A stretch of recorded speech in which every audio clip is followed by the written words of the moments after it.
Halo semua, selamat datang di channel Dosen Informatika.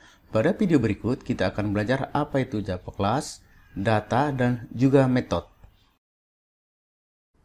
Pada pertemuan berikutnya kita akan banyak membahas tentang kelas, istilah-istilah atau konsep yang digunakan di dalam kelas seperti abstract, encapsulation, inheritance. Akan tetapi sebelum ke sana kita akan coba dulu lihat dari sisi kelasnya itu sendiri. Jadi sebenarnya pada saat kita membuat kelas, tujuan utama kita untuk membuat objek dari kelas itu.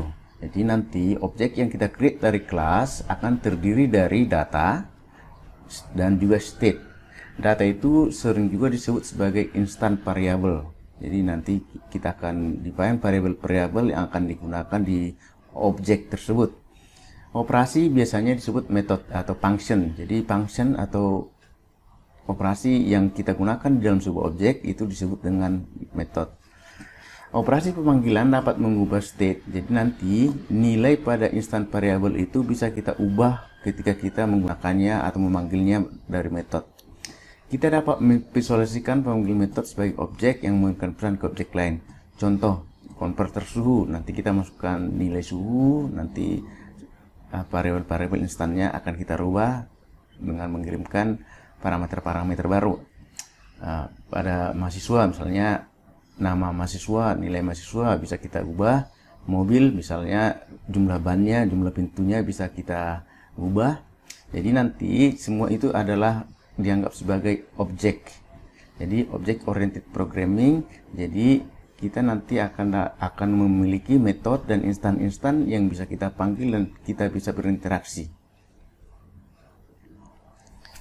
Contoh kelas mahasiswa. Jadi kalau ketika pada saat menggunakan kelas, kita di sini akan bikin state atau variable-variable, misalnya nama, name, job, jurusan, ya.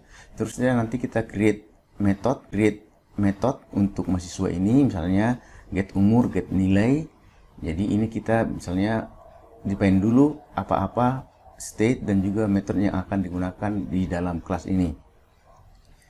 Berikut ini adalah objek. Jadi pada saat sebuah kelas mahasiswa sudah selesai di create, kita bisa menggunakannya menjadi objek.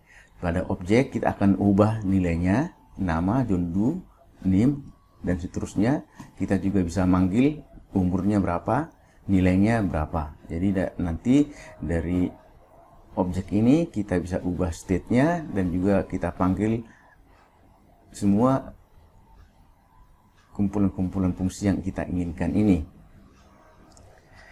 Jadi secara kesimpulan bisa kita katakan kelas adalah blueprint. Jadi kita bikin kelas ini sebagai blueprint atau resep hal-hal yang harus dipenuhi untuk objek.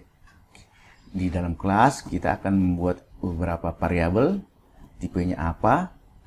Di objek kita tidak peduli lagi tipenya apa, tapi ini adalah hal yang dilakukan di kelas untuk diikutkan ke dalam objek. Terus metode-metode yang akan kita ikutkan ke dalam objek juga kita buatkan di kelas ini. Kelas dapat menyertakan informasi lain seperti nanti apakah metode ini bisa diakses dari luar, apakah metode ini hanya bisa diakses dari dalam atau private dan seterusnya. Contoh kelas mahasiswa, di sini kita akan bikin instant variable nama. Jadi nama ini adalah data ya atau instan. Name, job, jurusan. Sedangkan get jurusan, get name adalah metode. Ya, jadi nanti kelas ini akan menyertakan keseluruhan code yang dibutuhkan untuk metode. Misalnya menghitung nilai, menghitung umur, dan sebagainya. Ini menjelaskan bahwa kelas ini akan menjadi blueprint untuk objek mahasiswa. Jadi nanti di kelas ini kita akan buat kelas mahasiswa seperti ini. Kita akan tambahkan beberapa instan yang diperlukan untuk kelas mahasiswa. Terus kita akan tambahkan beberapa metode yang digunakan untuk memanggil atau menghitung sebuah permasalahan yang kita inginkan.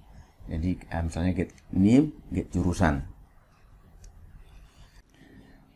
Bagaimana objek dibuat? Jadi setelah kita selesai membuat kelas, Langkah selanjutnya yang akan kita lakukan adalah mengubah kelas tersebut menjadi objek, karena objek inilah yang nanti yang akan bisa kita gunakan untuk melaksanakan perintah yang kita inginkan.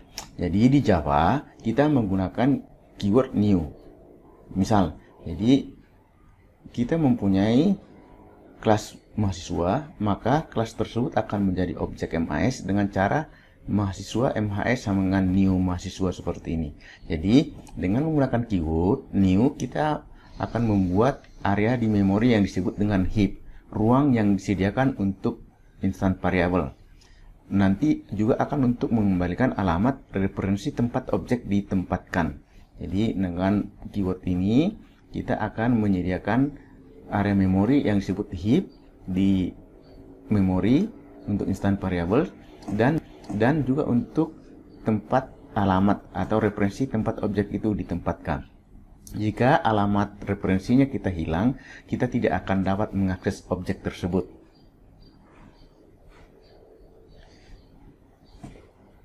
Setelah kita membuat objek, hal yang selanjutnya kita lakukan adalah bagaimana sekarang untuk mengakses state atau variabel atau metode yang tersedia di objek tersebut. Jadi, jika objek adalah referensi objek, P adalah variabel instan dari objek, dan M adalah metode objek tersebut, maka untuk mengakses sebuah variabel atau instan variabel kita menggunakan cara seperti ini. Objek titik P, cara mengakses data P dalam objek. Sedangkan objek M buka kurung adalah cara memanggil M dalam objek. Jadi di sini kita perhatikan untuk variabel kita tanpa buka kurung tutup kurung, untuk metode kita gunakan buka kurung tutup kurung untuk memanggil metode.